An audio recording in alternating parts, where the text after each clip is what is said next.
যেসব বন্ধুরা মচমচে করে ছোট মাছের চচ্চড়িটা খেতে পছন্দ করেন অথচ গ্যাসের চুলায় রান্না করার কারণে সেই ইচ্ছেটা আর পূরণ হয় না, আজকের ভিডিওটা আমার সেই সকল বন্ধুদের জন্য বিশেষভাবে প্রেজেন্ট করলাম।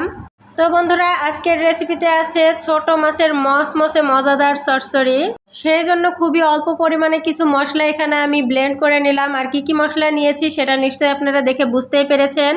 তারপরে আলু আর পেঁয়াজ কুচিগুলোকে প্রথমে লবণ দিয়ে চটকে মেখে নিয়ে তারপরে বাটা মশলা আর সরিষার তেল দিয়েও আবারও ভালোভাবে মেখে নিয়েছি। তারপরে ছোট মাছগুলো দিয়ে আলতো হাতে আলু আর পেঁয়াজের সাথে ভালোভাবে মিশিয়ে নিয়ে খুবই অল্প পরিমাণে পানি দিয়ে এই বাটিটা এখন রাইস কুকারের মধ্যে বসিয়ে দিব। এই চচ্চড়ি ঝোলগুলো একদম শুকিয়ে যখন রাইস কুকারের সুইচটা উপরের দিকে উঠে যাবে, তারপরে বেশ কয়েক মিনিট এই বাটিটা রাইস কুকারের মধ্যে রেখে দিলেই কিন্তু একদম মাটির চুলাতে রান্না করলে যেমন টেস্টি হয়, মচমচে হয়, ঠিক তেমনই হবে। অবশ্যই ট্রাই করবেন।